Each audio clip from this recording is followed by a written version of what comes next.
Hello. Okay, so it's great. It's really great to be back for another meeting here. This is going to be a little bit different than normal. I've already told the people that are attending here in person or online that it might be good to have that. It was probably a good idea to have like a tablet and paper ready to go because I'm going to actually start doing bullet point information, and then at the end of like all the information that I have for the day, we can go ahead and do discussion on top of that.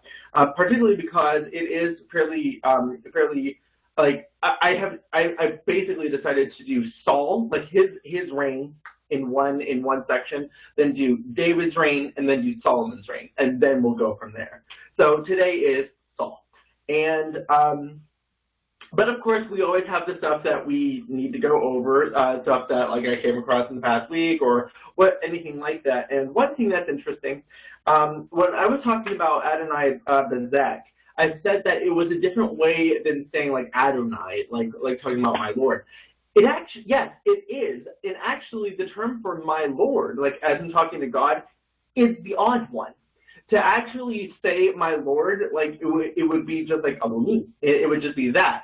But for some strange reason, the one talking to God, it kind of pluralizes Adonai, and it's weird.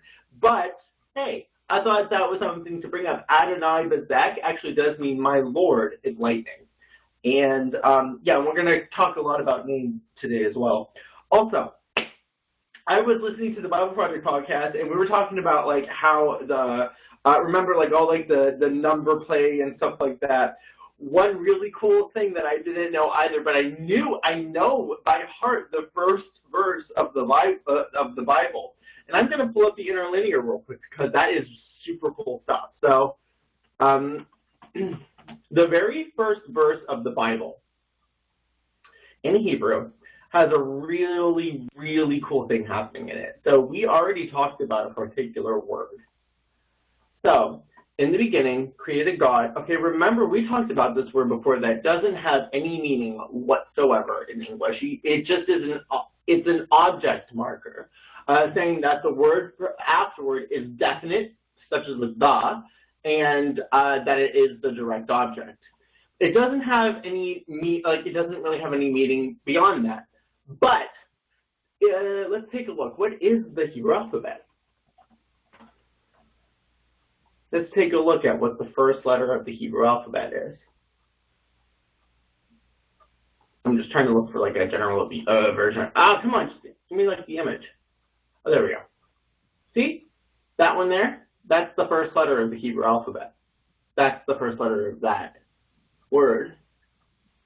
The last letter of the Hebrew alphabet. The last letter of that word. Just so happens that it's in the middle of the 7-word phrase, pointing toward the beginning as well as toward the end.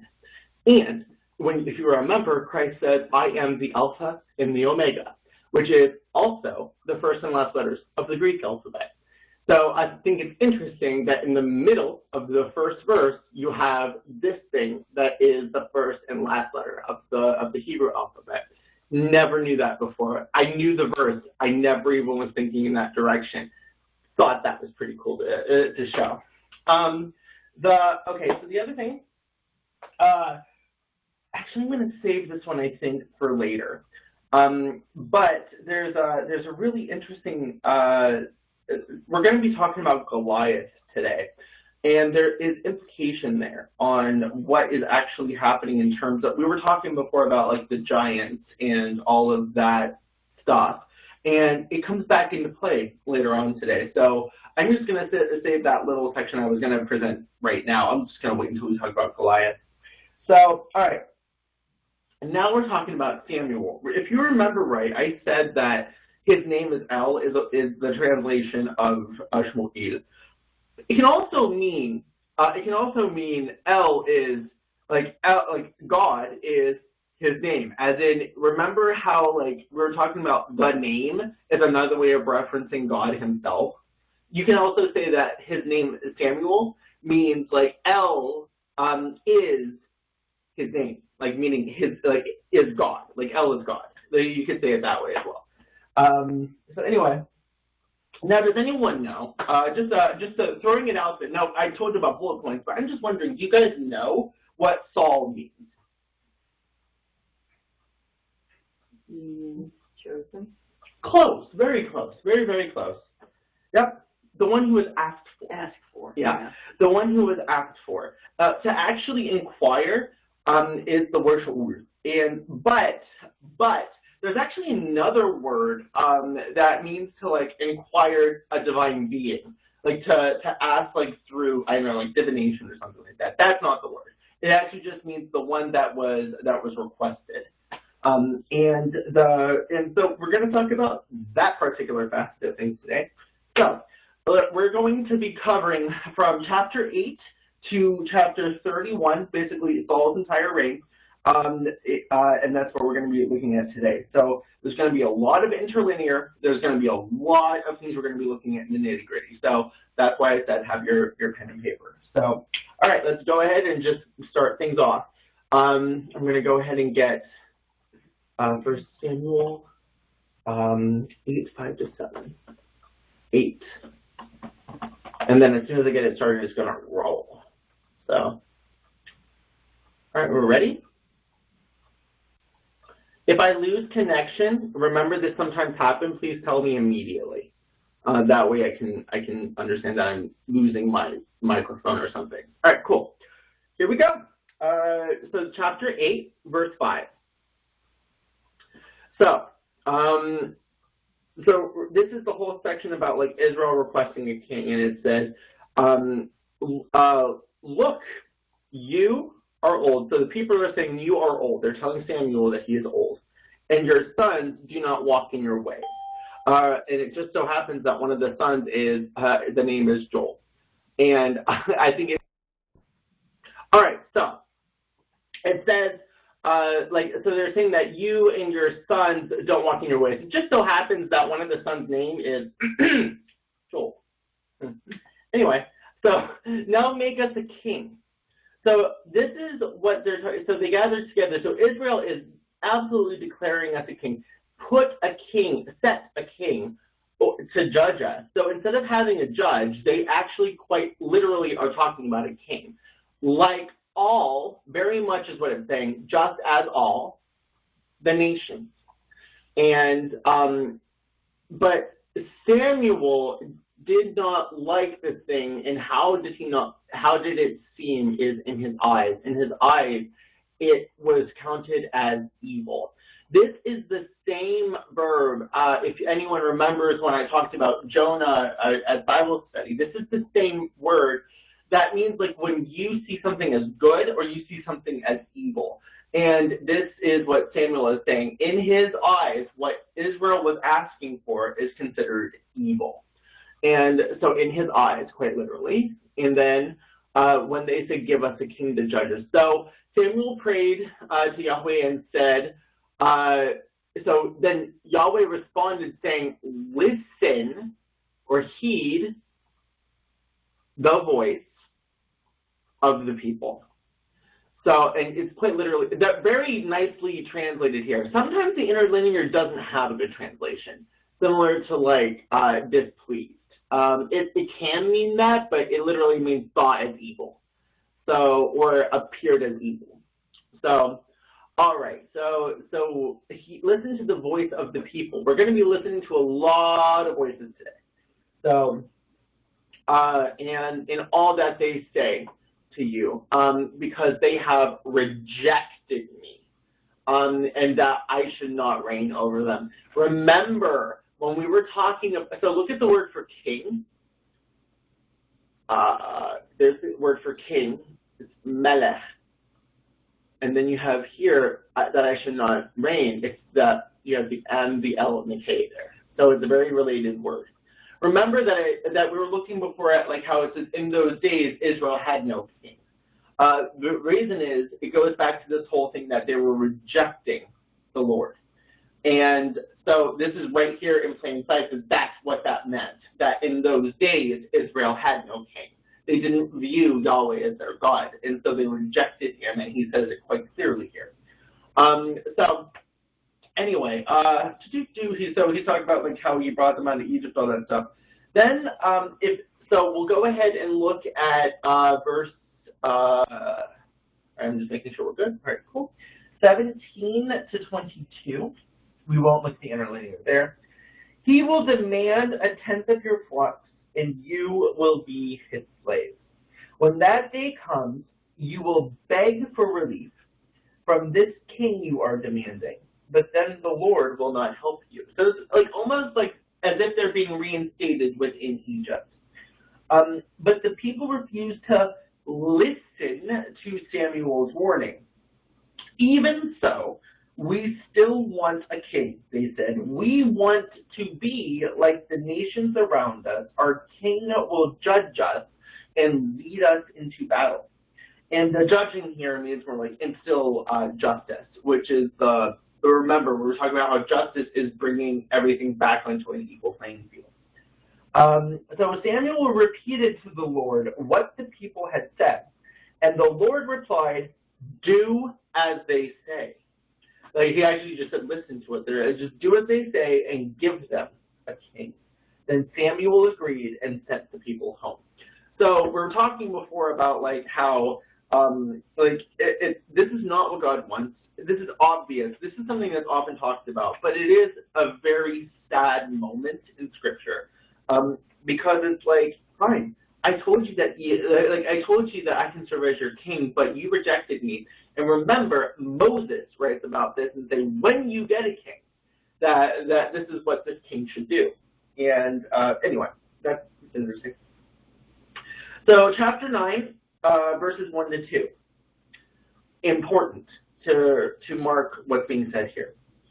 There was a wealthy, influential man named Kish from the tribe of Benjamin.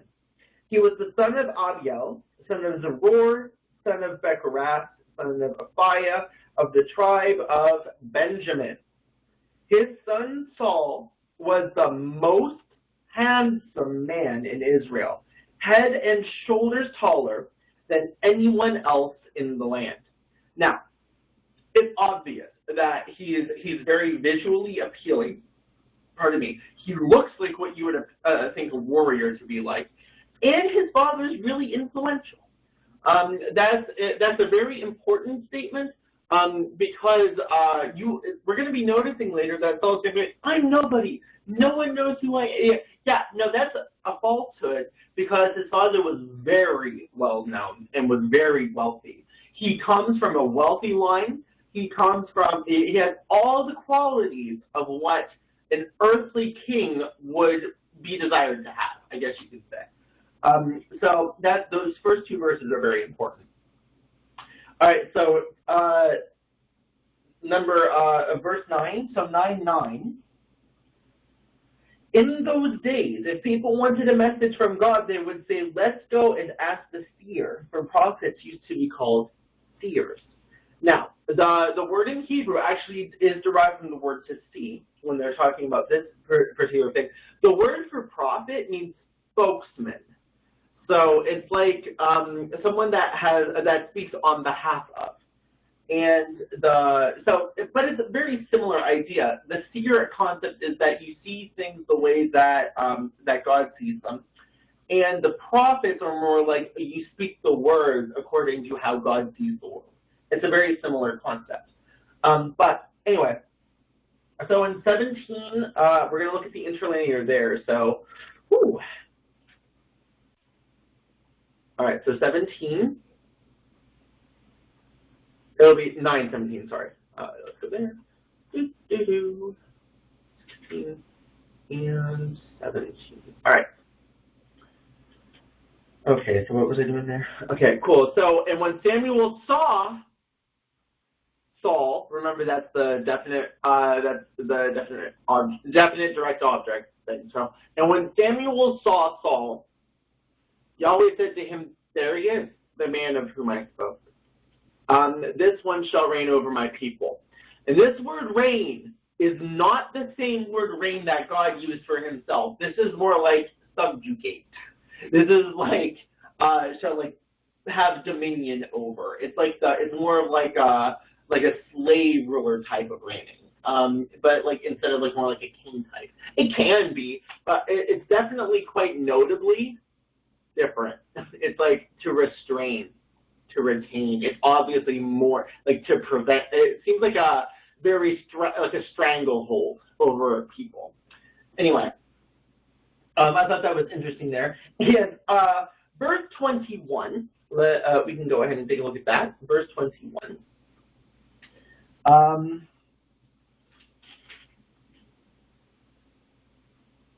Then he brought each family of the tribe of Benjamin before the Lord, and the family of the Matchrites was chosen. And finally, Saul, son of Kish, was chosen from among them. But when they looked for him, he had disappeared. So they asked the Lord, "Where is he?" And the Lord replied, "Oh, wait, no, this is 10. I'm sorry, I was reading. Oh, sorry, that was my mistake. But we're going to get to that section anyway. 21 of chapter 9, sorry. Saul replied, there we go. But I am only from the tribe of Benjamin, the smallest tribe in Israel, and my family is the least important of all the families of that tribe. That is an outright lie. And it's not like he's trying to appear humble. It's like, it's something, although he hides later, so he just doesn't want anything to do with it at first. But then it gets to his head. But anyway, why are you talking like this to me? Like, but it is interesting. I keep saying that. I gotta stop saying that. All right, so chapter 10, verse 10. When Saul and his servant arrived at Gibeah, they saw a group of prophets coming towards them. Then the Spirit of God came powerfully upon Saul, and he too began to prophesy. This also happens again later. So when that does happen, like it will like it happens like toward the end of Saul's life there. So anyway, all right. So verse 16. But it is interesting that he does prophesy just like randomly there, and that's like weird because if you remember right there, it talks about that things don't. In those days, prophets weren't like that common, and prophesying wasn't that much, and hearing from the Lord wasn't that great. So this is a weird occurrence as well. So when you get to verse 16, we have, he told us that the donkeys had already been found, Saul replied. But Saul didn't tell his uncle what Samuel said about the kingdom. And I think that's interesting because remember, so Saul is already acting strange here. He's lying about his family's heritage. He's lying to his own father. He doesn't want anything to do with this. And when he does become anointed, he does hide. So we're going to just read from 19 to 27, where it says, hold on. All right, I'm just going to read it. But though I have rescued you from your misery and distress, you have rejected your God today and have said, no, we want a king instead. Now therefore, present yourselves before the Lord by tribes and clans. So Samuel brought all the tribes of Israel before the Lord, and the tribe of Benjamin was chosen by lot. Then he brought each family of the tribe of Benjamin before the Lord, and the family of the Matchrites was chosen. We already read this. So finally Saul, son of Kish, was chosen from among them. But when they had looked for him, he had disappeared. So they asked the Lord, where is he? So they asked the Lord, where is he? And the Lord replied, he's hiding among the baggage. It says he's hiding among the utensils or the objects, or he's just out there in the outlying section where we store things. So they found him and brought him out, and he stood head and shoulders above anyone else. Once again, a more kingly like of appearance. Then Samuel said to all the people, this is the man the Lord has chosen as your king.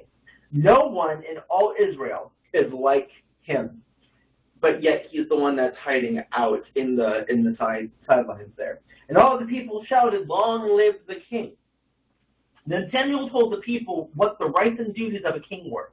He wrote them down on a scroll and placed it before the Lord.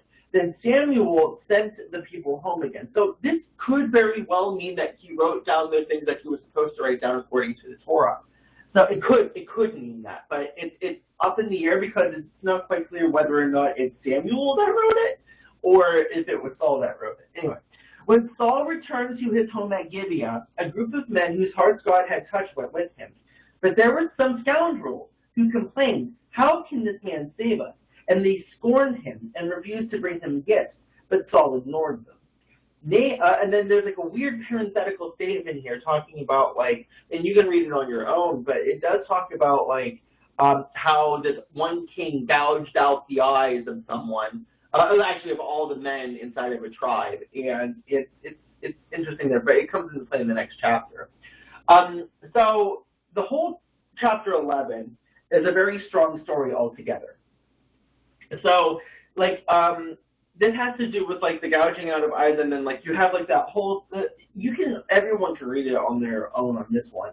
It's a very clear story, and it's a very strong story. It's actually very much what you would expect from a king. It's not necessarily a bad story at all. It has to do with like how Saul does indeed he acts very much like you would hope that a king would act.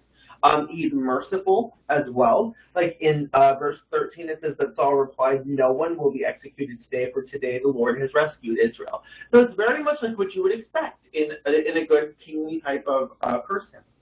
But then you have chapter 12. Now I'm just going to go ahead and read it really fast. We're going to take a look at we're going to read it through the interlinear.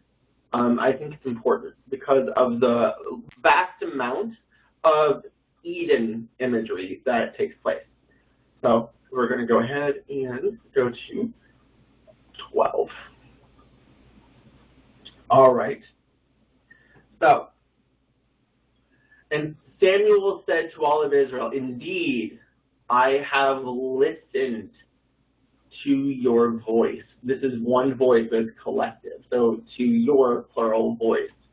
And in all that you said to me, and have made a king, a place actually.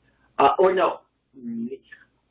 have made over you a king. I have appointed a king. This word here means like to appoint a king. So and then you have the object there. So anyway, so this is the king right there. My translation here says, "Your king is now your leader. I stand here before you, an old, gray-haired man, and my sons serve you. I have served as your leader from the time I was a boy to this very day. Now testify against me in the presence of the Lord." And when he says this, here I am as a witness, against me. Now testify against me in the presence of the Lord and before his anointed one. And the word used for anointed just happens, and you guys know this, like if you know anything about Jesus, it's based on the word Messiah. It's where the word Messiah comes from the Hebrew word for anointed one. Whose ox or donkey have I stolen? So it says the ox whom have I, the word is actually taken. This is the same word that is used when Eve takes the fruit of the knowledge of good and evil. So, whose ox or donkey have I taken? Have I ever cheated any of you? This is referencing the Ten Commandments, basically. Have I stolen? Have I cheated? Have I done anything that has hurt you? Have I ever oppressed you? Have I ever taken a bribe? And how you say to do a bribe means, have I ever taken silver or a bribe that would have, is it called kefir? I think it's, I thought that was silver, but I'm going to check. The price, okay, it's a price, it's a ransom. Have I ever taken a price or a ransom to blind my eyes? So that means, how they say, have I taken a bribe, is have I taken money that would make me look the other way, or to blind my eyes? Or perverted justice? Tell me, and I will make right whatever I have done wrong. And when it says right, he says, he basically says, I will restore it.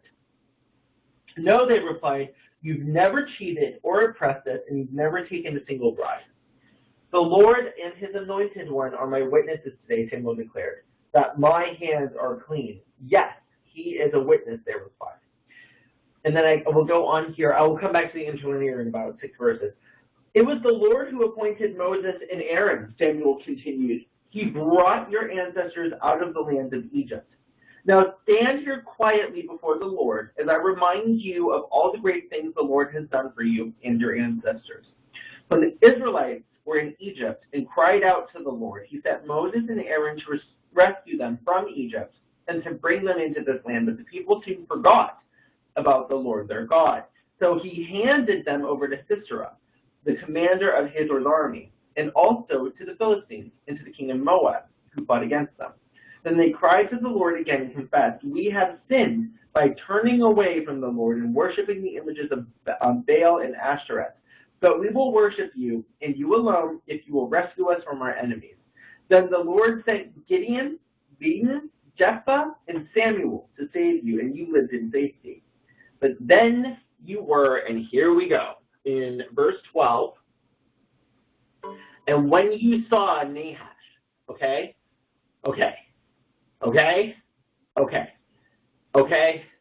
how do I present this, because I don't have it right here. Okay, wait a second. Let's, Hebrew, for me. What is it? Okay, there you go. See it? So you have that N, the H, and the SH. You have, when you saw N, H, and SH, it's exactly the same, Nahosh. It's exactly the same spelling. So when you saw Snake, king of the Ammonites, this is so cool. And the Ammonites can also very well be another way of saying Canaanites in general. So when you saw the snake of the king of the Canaanites, this is super, super cool, guys. Like, okay, so so when you, hold on, I'm looking here. So I'm trying to look at my translation in that same time. So when you were afraid of Nahash, the king of Ammon, you came to me and you said that you wanted a king to reign over you. And so, shall reign, and this is the king to reign, the related word, so you're good, not to subjugate you.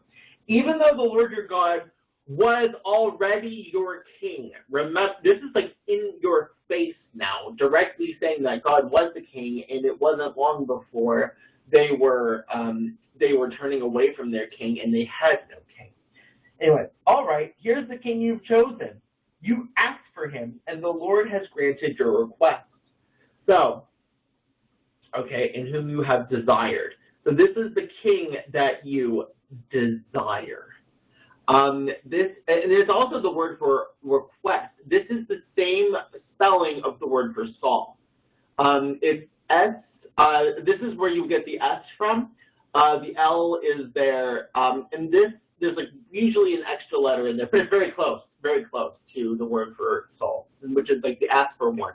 Remember, when Eve saw the fruit as desirable to make her wise, it's not the same word, but the same imagery, exactly the same imagery. Okay, anyway, so but if you were okay, so he granted your request. Now, if you fear Yahweh and serve him and obey, so if you work for him and you obey as in you heed his voice, but very simple, we talked about these things, and not rebel against the commandments actually means the mouth. This word means mouth of Yahweh. The words that basically come out of his mouth. Like we're talking about how no's can be anger, B can be like the words that he says. Then you and the king who reigns over you will continue on, so following your God Yahweh. However, if you don't listen to the voice of Yahweh and rebel, then the hand. This is important. We will talk about hands later. The hand of Yahweh will be against you, as it was against your forefathers. Anyway, so now stand here, verse 16. Now stand here and see the great thing the Lord is about to do. Big issue. You know that it does not rain at this time of the year during the wheat harvest. I will ask the Lord to send thunder and rain today. then you will realize how wicked you have been in asking the Lord for a king. This is an interesting statement concerning the thunder. What is the word for listen to his voice? See the Q, the W, the L. The word for thunder, Q, and then you have the L there. And that O is in place of the W. So then, and then you also have like another one after it. It's a very similar word. Actually, it's derived from the same word. So he will send thunder and rain. Remember, this is not normally the time of the harvest season. So the rain would have been very similar to the whole Noah thing, where they think, oh my goodness, the heavens are collapsing in and on top of us. The chaos is falling upon us. Anyway, so Samuel called to the Lord, and the Lord sent thunder and rain that day, and all the people were terrified of the Lord and of Samuel. And I think it's that they were quaking. They were shaking. Hold on. And feared, nope, that's feared, all the people greatly, and Samuel, and said, pray that we may not die, because we've added to our sins by asking for a king. And Samuel said, don't fear, even though they're terrified, he says, don't be afraid, which is interesting. But anyway, just don't turn away from following the Lord. And then make the people, as for me, far be it from me that I should sin and ceasing to pray for you, but I will teach you the good way and the right way. Only fear him and serve him in truth with all your heart. This is similar to what Moses said. With all of your heart, and consider what great things he's done for you. And the great things here just means like the word for what greatness, GD and L. But anyway, but if you do wickedly, both you and your kingdom shall be swept away. All right. There's something about trembling here. I think it comes at a later section. I'm just checking. But it is an interesting section altogether. Okay, and I was talking about how there's a lot of Eden imagery as well. But we're talking about, like, if you do wickedly, if you do evil. And it says, like, but if you do all the good things, then you will have all the good, which is, like, good and evil. The knowledge of good and evil is everywhere in this entire section here. But, okay. So you have 13:1. I'll just read my version. That says, Saul was 30 years old when he became king, and he reigned for 42 years.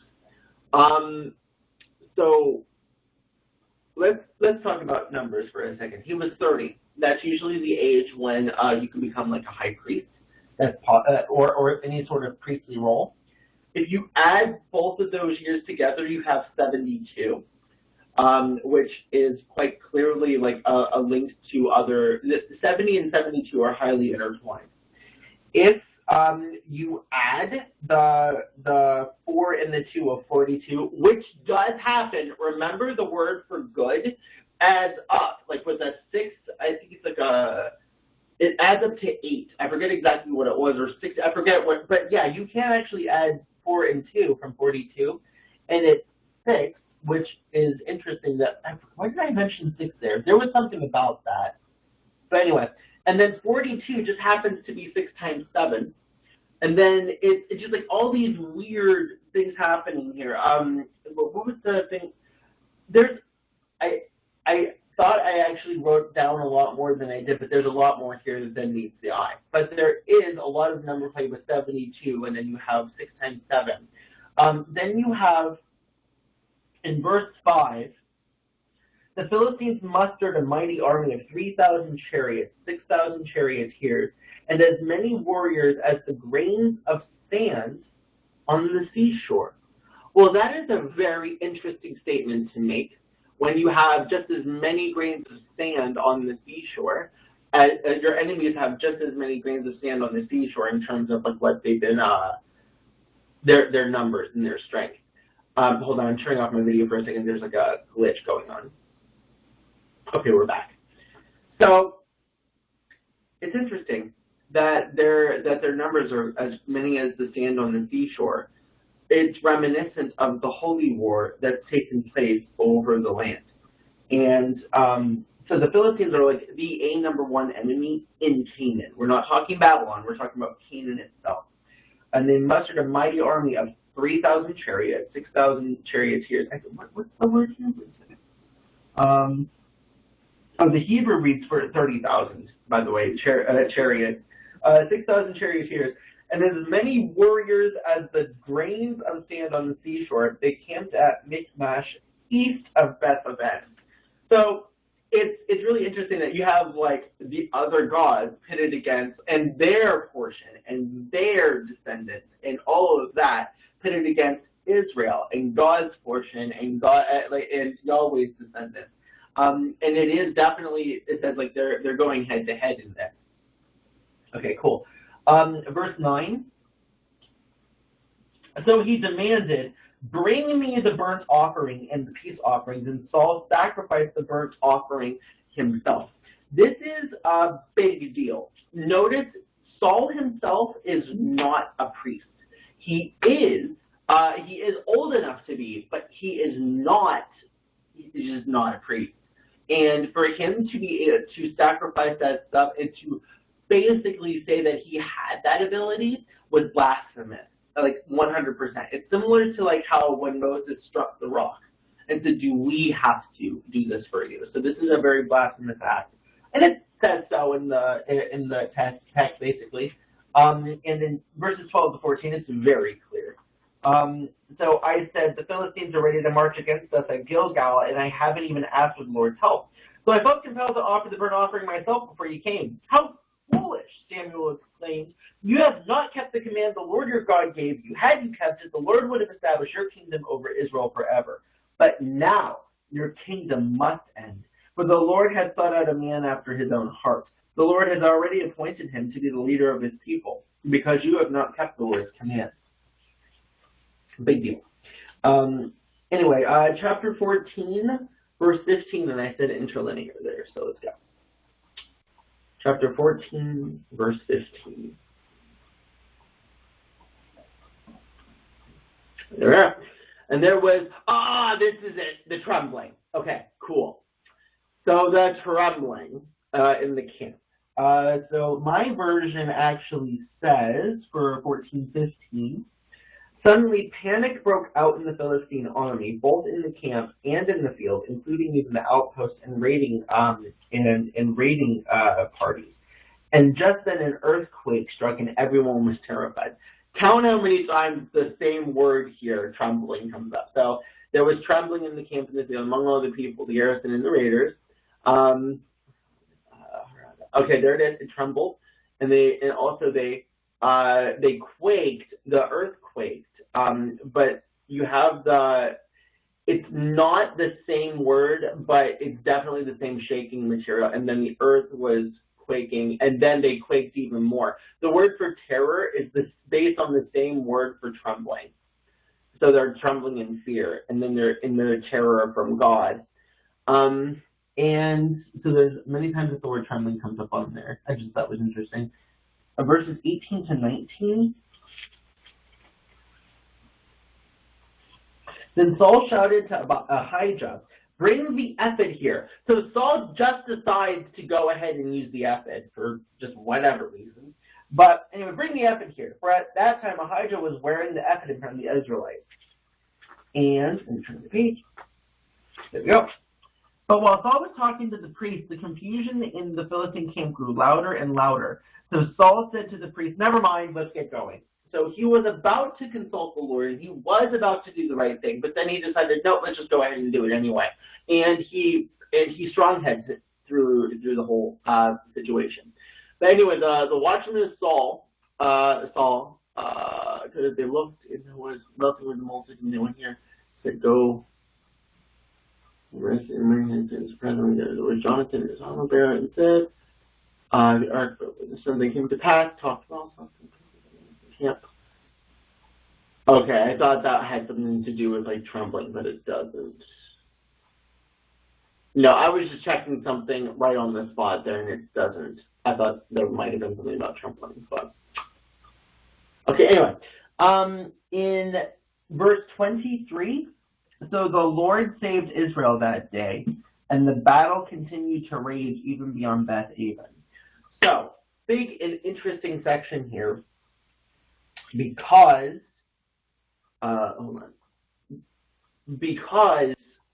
yeah, he didn't consult the Lord. He asked for the ephod, but he didn't actually consult the ephod. He didn't consult the Lord through the ephod. But yet the Lord delivered them. So this is where things are starting to get muddy, because the Lord is still, it's very similar to the judges, where you have the judges who are not the best examples of character, but yet God uses them in order to perform his I guess you could say, his divine judgment on other nations as well. So it is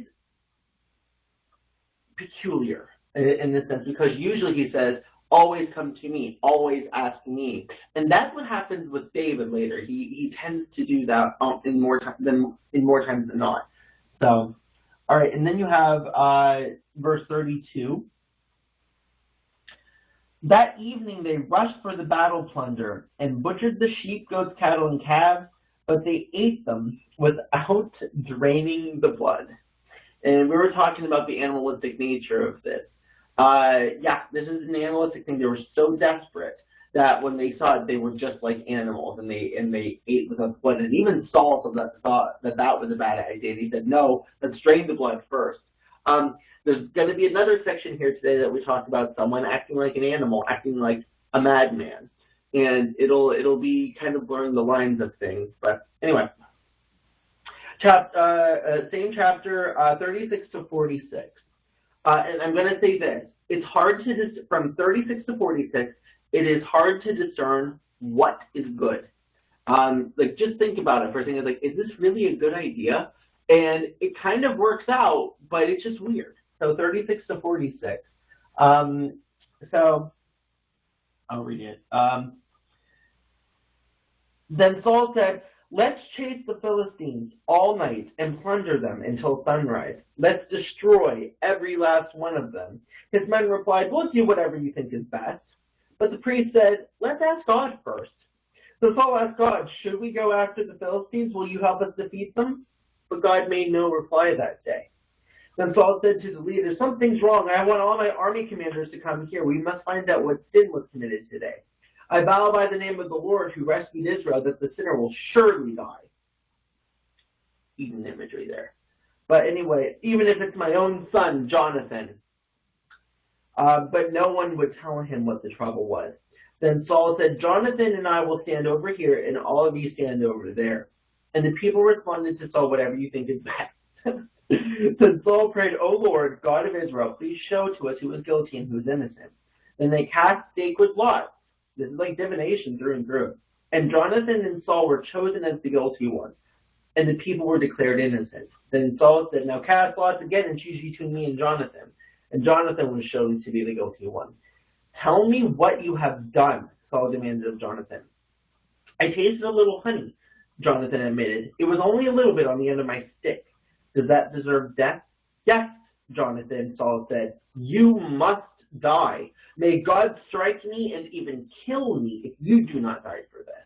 But the people broke in and said to Saul, Jonathan has won this great victory for Israel. Should he die? Far from it. As surely as the Lord lives, not one hair on his head will be touched. For God helps him do a great deed today.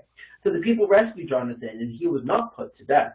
Then Saul called back the army from chasing the Philistines, and the Philistines returned home. Personally speaking, I can't see the good in any of it. There's like it's confusion. It's like chaos through and through. It's like, well, should Jonathan be put to death? But if you think about the garden, God didn't kill Adam and Eve, but yet he swore, and the guilty party was Jonathan. God did say the guilty party was Jonathan, but do you think that God actually wanted Jonathan to die on this one? It's like that. It's really confusing at this point, and it's meant to make you wonder. Anyway. So, verse 49, Saul's sons included Jonathan, which means God has placed him, or God has placed, or God has installed, or instilled. Ishbosheth, which is an interesting name. It could mean man of shame. should also mean Baal exists, or Baal serves, or Baal lives. It can also mean man of Baal. It can mean fire of Baal. It can also mean like Esh instead of Ish. And it can also, it can also mean Lord in the sense of like Adon, like Adonai. So Baal, the word Baal is the counterpart to Adon, which is the Lord aspect of it. Baal can mean Lord just as much as Adon does. It really can. And in the language, it was indiscernible. So yeah, you have, in this sense, the word Baal doesn't necessarily mean the god. But anyway, so it could be like, my Lord exists. Anyway, or the fire of the Lord, or the fire of Baal. It's weird and confusing. But anyway, then you also have Malchishua, which means my king saves. So remember, Joshua means Yahweh saves. Malchus means my king saves. And anyway, so this is interesting that you can see like so you start with Jonathan, which is the Lord, Yahweh, places. Then it's somewhere in the middle, and then it's more like my king saves, which is like things are starting to get diluted. Anyway, so 52, I said to look at the interlinear for 52, so let's go ahead and do that. There we are. And there was mighty war with the Philistines all the days of Saul, and when Saul saw any strong man. So whenever Saul saw a strong man, remember what Samuel told the people and said he's going to do to your people.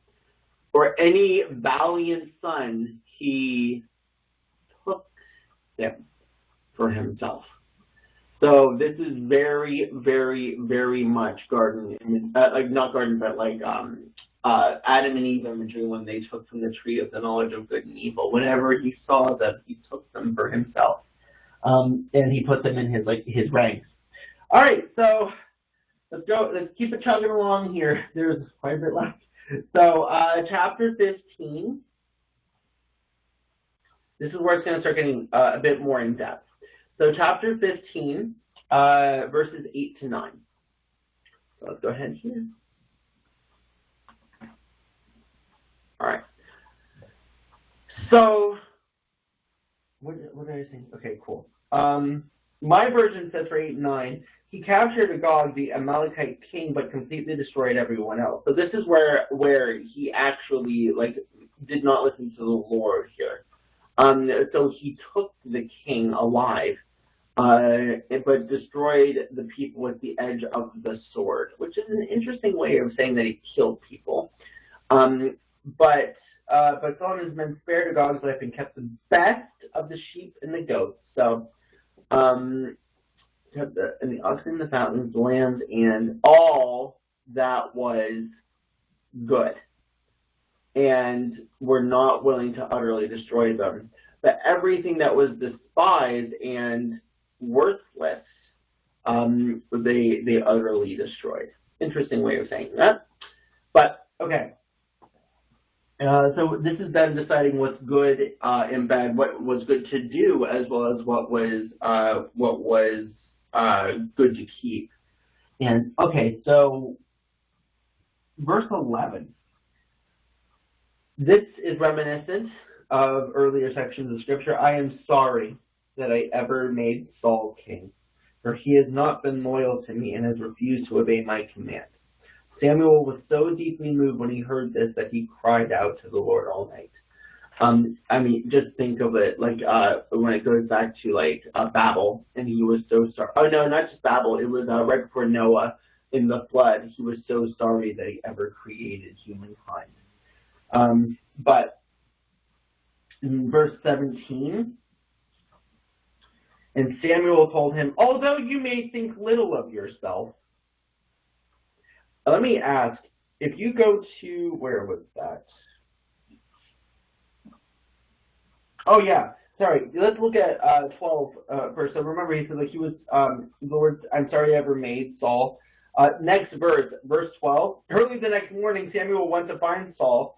Someone told him Saul went to the town of Carmel to set up a monument to himself. And then just a few verses later in 17, and Samuel told him, although you may think little of yourself, are you not the leader of the tribes of Israel? The Lord has anointed you king of Israel. So we're talking about, does the Bible have sarcasm in it? Well, it's quite clearly there's sarcasm right there. So I thought that was pretty good. You might think little of yourself. Okay, big part. Verse 20. But I did heed the Lord, Saul insisted. I carried out the mission he gave me. I brought back King Agag, but I destroyed everyone else. So he's blind. It seems as if he's blind to what he's been doing. He thinks that this is honestly good. He feels as if he did what was good in his own eyes. Verse 22, this is a small poem. So Samuel said,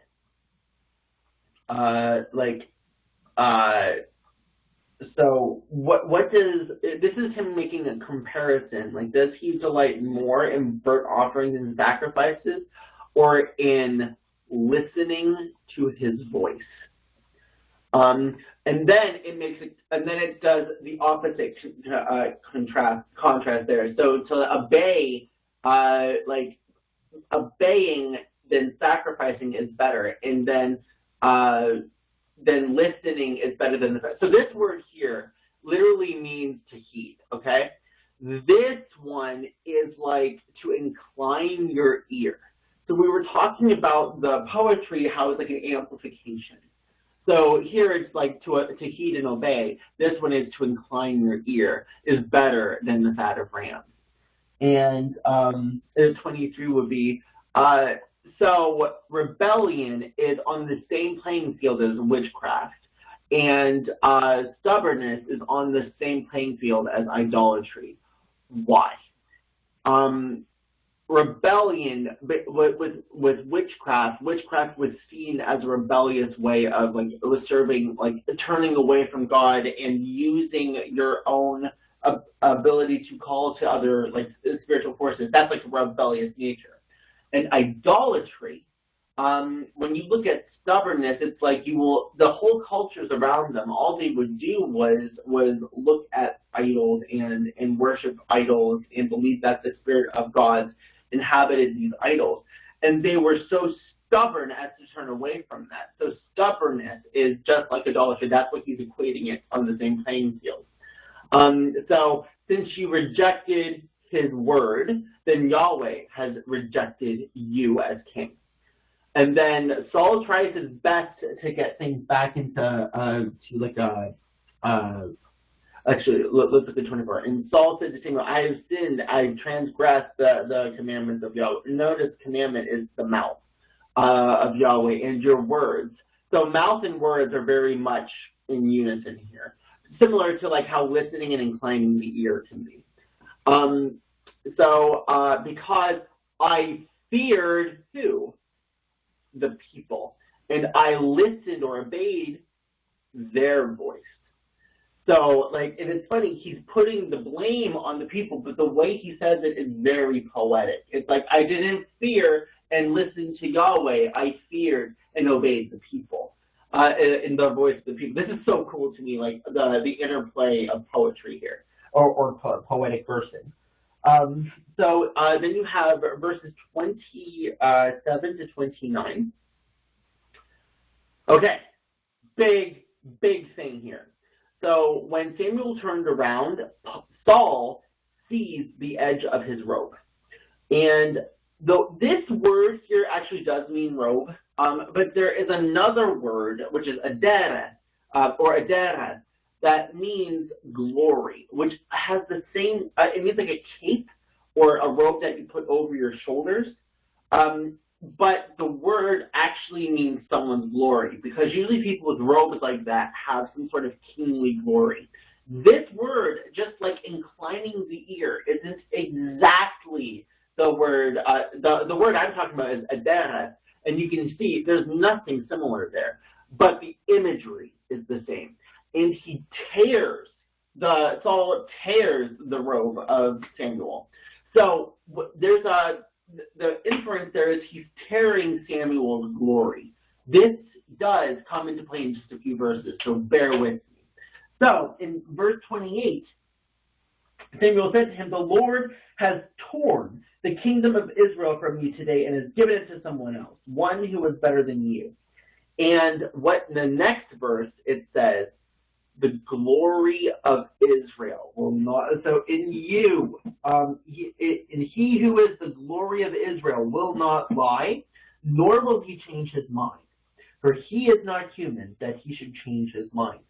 I think it's very important too to remember God does change his mind, and he can change his mind. But you have to remember that Saul's relationship to God is not like it was with Moses. Saul never looked at the Lord like a friend. It was never like he used the Lord like a being to be manipulated, or something that was convenient for him to get the power that he had. Even though he tried to hide from him at first, that's a different thing. Cool.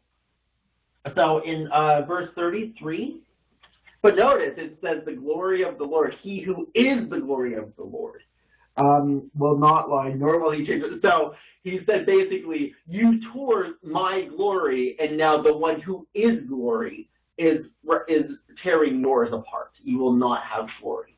And so in verse 33, but Samuel said, as your sword has killed the sons of many mothers, now your mother will be childless.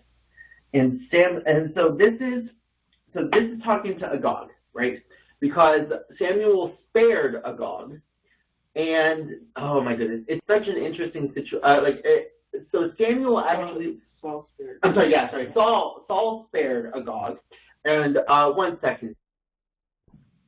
All right, so sorry, I had to take care of something real quick. So Saul did spare Agag, and he was not supposed to. And Agag, it came from a line of giant beings, or lived in the dominion of where the giants were.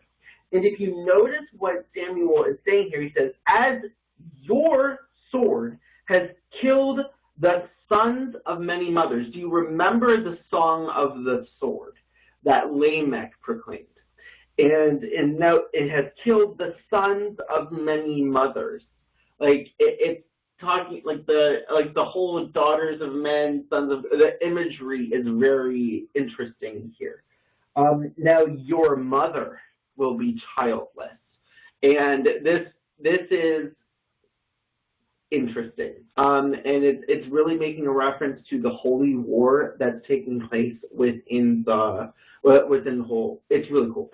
So anyway, I think I'm being understood here. It's hard to really put into words, but it's really cool imagery. And then in 35, Samuel never went to meet with Saul again, but he mourned constantly for him, and the Lord was sorry he had ever made Saul king of Israel. It's really once again emblematic of the way he felt before Noah. And so that's basically with that. Okay. Oh my goodness. Don't just believe me. We're getting to a point where it's going to start moving a little bit faster, but we're not quite there yet. Chapter 16, verses 6 to 7. When they arrived, Samuel took one look at Eliab and thought, oh, by the way, Eliab means my God is father, is what Eliab actually means as a name, and thought, surely this is the Lord's anointed. But the Lord said to Samuel, don't judge by his appearance or height, for I have rejected him. The Lord doesn't see things the way you see them. People judge by outward appearance, but the Lord looks at the heart. We know this. We've talked about this. But it's interesting, too, that now that we've been looking at all the seeing and taking and perception and all that through all of this, to actually see this again, to see it again in Scripture, actually, I think makes it all the more profound. Then we have verse 12. So Jesse sent for him. He was dark or ruddy, like red-skinned, and handsome, with beautiful eyes. And the Lord said, this is the one. Anoint him. So the perception that's being given here is that he's not used to war. He's not used to like hard labor. Yes, he's a shepherd, that's difficult work, but it's more like he's young, he's short, he's not anyone's perception of what a king would be like. And his skin means it's like a fair type of red skin. It's like a fair red. And his eyes were beautiful. And it's interesting that his eyes were beautiful. So anyway, let's go ahead. So verse 14, now the Spirit of the Lord had left Saul, and the Lord had sent an evil spirit that filled him with depression and fear. The word in Hebrew does mean bad or evil. Here it would more than likely mean evil, as in, yeah, God actually sent an evil spirit to Saul, which is quite interesting. Now, my Hebrew teacher, like, for some reason would have no problem looking at a thing like that, or the whole section with Micaiah, but his whole issue is, if you look at when Samuel anoints David as king, he has an issue personally with when in verse 2, when Samuel asks, how can I do that? If Saul hears about it, he'll kill me. Take a heifer with you, the Lord replied, and say that you've come to make a sacrifice to the Lord. Invite Jesse to the sacrifice, and I'll show you which of his. So he had more of an issue with that particular section, which I think is easier to account for. But I just wanted to share that one real quick. But for me, it's harder to see why God would send an evil spirit to torment Saul. But I'm getting closer to being okay with that, but that's still a very uncomfortable thing for me to talk about. But that's what it says. 18. Verse 18. One of the servants said to Saul, one of Jesse's sons from Bethlehem is a talented harp player. Not only that, he is a brave warrior, a man of war, and has good judgment. He's also a fine-looking young man, and the Lord is with him. That's completely not the same description that was given in the previous chapter, in the previous section. It's like right next door. And man of valor. Yeah, right? Like a man of valor. He hasn't fought yet. Like, this is not adding up. And I have heard this description before as, oh yeah, this has happened at different times and the car's set up later. Yeah, even so, they still don't add up. For the next like 5 chapters, they just don't add up in terms of like timeline stuff. So yeah, now it's saying literally just like 10 verses later that he's a man of war and great valor. Okay then, and so it is interesting. So Saul sent his messengers. Anyway, so 21 to 23. So David went to Saul and began serving him. Saul loved David very much, and David became his armor bearer. Then Saul sent word to Jesse, asking, please let David remain in my service, for I am very pleased with him. And whenever the tormenting spirit from God troubled Saul, David would play the harp. Then Saul would feel better, and the tormenting spirit would go away. So he asked Jesse if it would be okay he just said, please let David stay with me. He's been helping me. Cool. All right, so that's it with that one. All right, cool. Then we have, so just put that in your mental capsule and put that over there for now. Now it's Goliath, okay? So in, I said something about why did I say interlinear in 21 to 23? Let me check that really fast. 21 to 23, why did I say interlinear? So the thing called Jesus stood before him, and he loved him greatly, and became his armor bearer, and sent Saul to Jesse, saying, let stand, please stand before me, for he has found. Oh yeah, he's found, in the Hebrew basically said, in my eyes he has found favor. He is pleasing to my eyes, which is basically calling back to like what looks good in terms of like looking at the fruit, essentially. And whenever would take the harp and David would put it in his hand, and Saul would become refreshed. And the word for refreshed is the same word letter. That's why I wanted to show that. Now I see why. Okay. So David would take a harp in his hand, and then Saul would become refreshed because the spirit, look at the letters, the spirit would be, the evil, that's the word for evil, spirit would leave him. But then he would be refreshed, and then Saul would be good. I thought that was just interesting, like the different words being there, talking about like the spirit, and then, yeah, and it also is the spirit, not from God, just quite literally, whenever the spirit of God. It's God's spirit that was presenting evil, and this was the evil spirit, the stressing spirit. But anyway, I thought that was interesting that they depict God's own spirit as being malevolent in that sense. But I think it just goes against like our fundamentalist background, maybe, I don't know. But it's quite clear in the Hebrew. All right, so okay.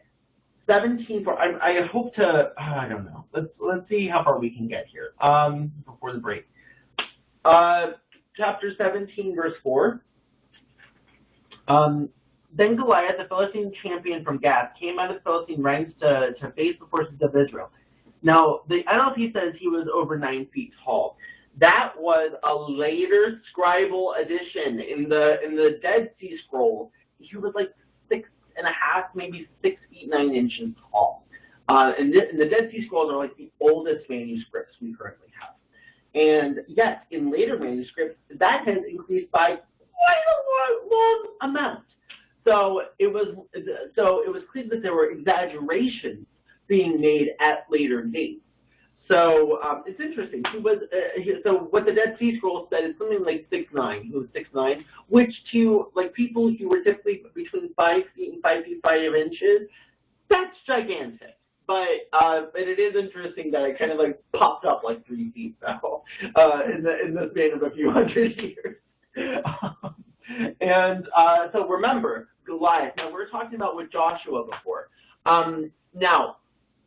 Let's just say that there's a section here that talks about, it's in Joshua 12, and it talks about, like, there's Bashan that's mentioned. Bashan is a place that is often referenced as the gates of hell. It's also it's like another word for snake. And it's fascinating when you look at it from that perspective. So they're basically saying that all of Canaan, or I'm not the Amorites. It's always the Ammonites. I think it's the Ammonites. They're like synonymous, like Canaan and Ammon, or it's like the same exact place. Now there are times when it is distinct, but almost universally they're like it's kind of like saying America and the U.S. It's two words to say exactly the same thing. So and then sometimes when you say America, there might be a slight difference to that because are you saying North America? Are you saying South America? But if you say he's an American or he's from the United States, it means the same thing. Very similar when it comes to like Canaan. I think it's Amorites. It's one of the. Hold on, let me check. Ammonites. Is it the Ammonites? Okay, cool. It's the Ammonites. Yeah. But anyway, so another word for snake is Bashan, which is the name of a location, and actually means can later mean like the gates of hell or the gates of the grave, and which has meaning as well as like a fiery presence based on the word for snake, which can mean like the fire that shoots through the body. It's just so much imagery going on. So what's happening with Goliath is he is a giant, and this is the perception of now David is carrying out God's mission to destroy and rid the land of all these giants and I guess you could say like demonically influenced beings. It's so hard to like really put into words, but basically God is enacting divine judgment upon the giants.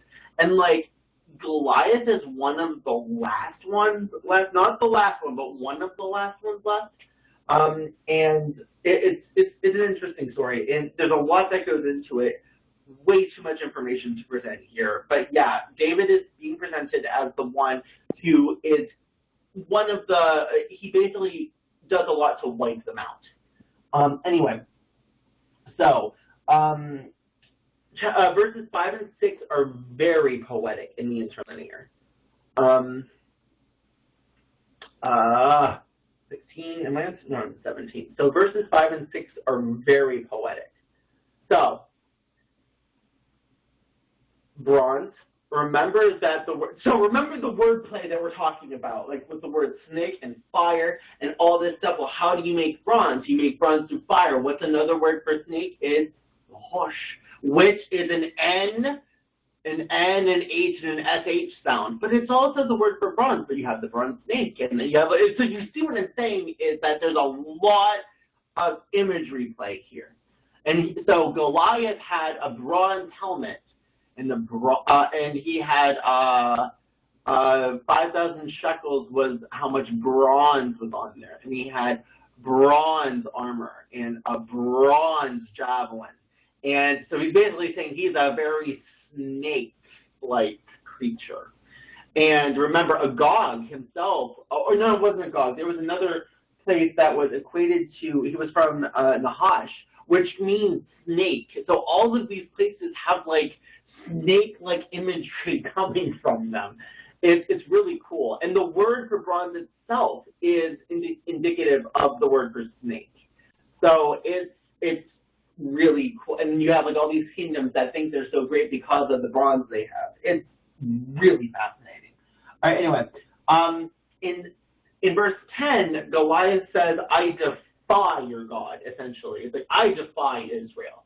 And so this is, again, like Goliath is like the representation of defiance. And so in verse 12, you have, this is, now David, it's like we're introducing him again. Now David was the son of a man named Jesse, an Ephrathite from Bethlehem in the land of Judah.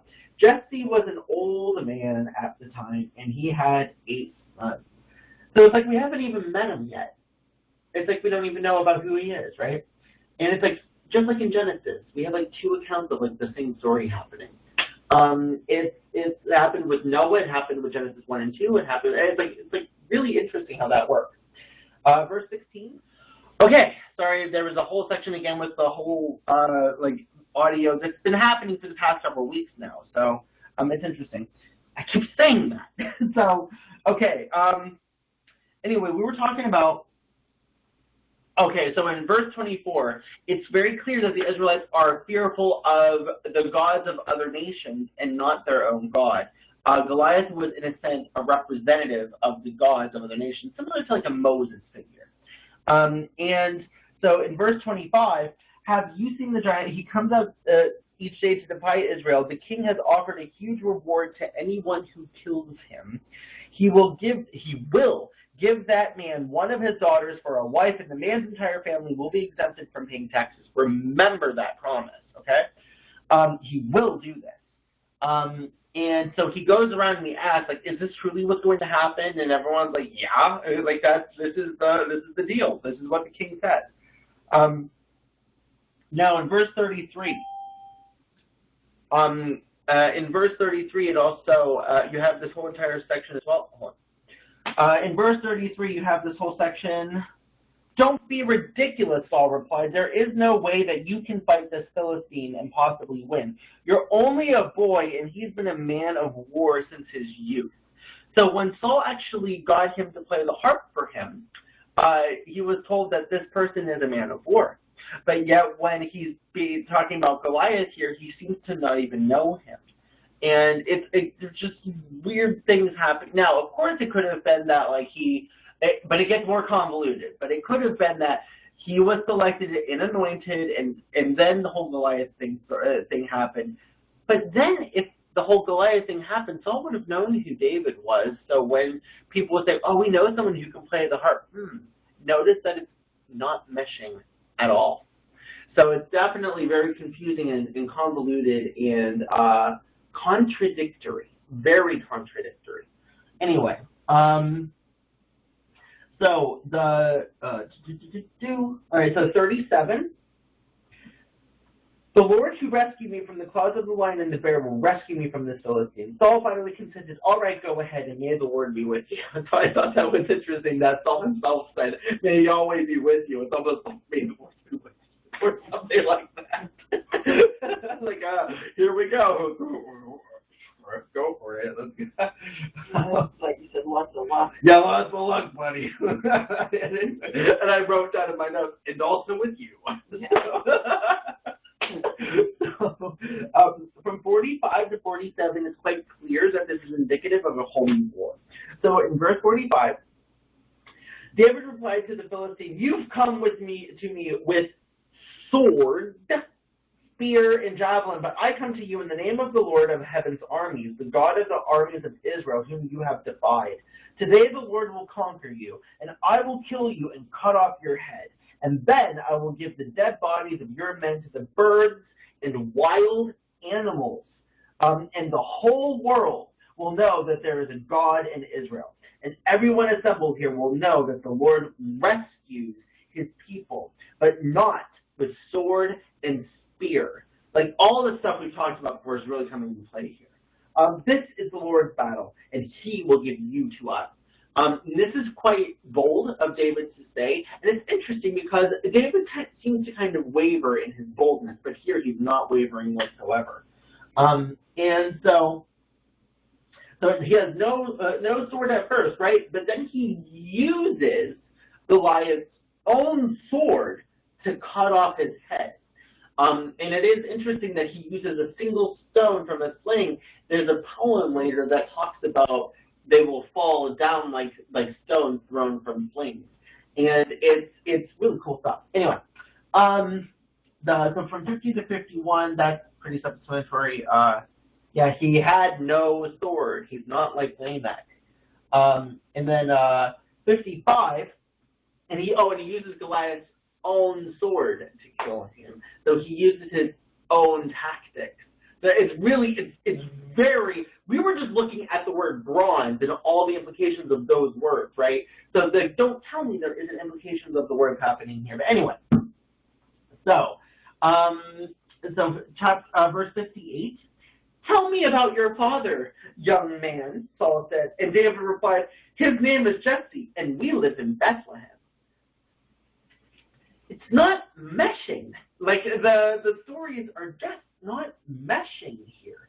And also 55. As Saul watched David go out to fight the Philistine, he asked Abner, the commander of his army, Abner, whose son is this young man? I really don't know, Abner declared. So this is like, I don't know. But now it's really just not meshing. If Saul didn't know of him before, then he just may have known him in Goliath. But then when he came to play the harp, and they had to explain to Saul who he was, so you couldn't tell me that he didn't know who David was, and even if that's flipped around, it just doesn't make sense because David wasn't a man of war until he killed Goliath. So it's not meshing, and I think intentionally so. I really do think it's intentionally convoluted. So, all right. Now, by the way, Jesse, the name Jesse means God's gift, or it can mean the Lord exists. Remember that the name Ishbosheth can mean Saul exists. So it's like the contradiction to Ishbosheth. But anyway, it's potential contradiction. And then we have, okay, so remember the Lord for killing, the reward for killing Goliath is that Saul will give a wife to David, right? Okay, I'm going to stop here, and I'm going to say very clearly, I am battling what Hebrew is saying in the next several chapters. I know very well what the assumptions can be. I believe that it's clear in one way or the other. I do believe so. I'm just going to present the information. Similar to how I've been presenting information and said before, I'm kind of wavering on this. It's very uncomfortable material for me to present, but I see it as a distinct possibility. And I can see why some people have argued that this is what's happening because of various factors. So remember, I still don't know what's going on here. I'm having this is something that is making me very uncomfortable to even mention. So please bear with me on this one. All right. So in chapter 18,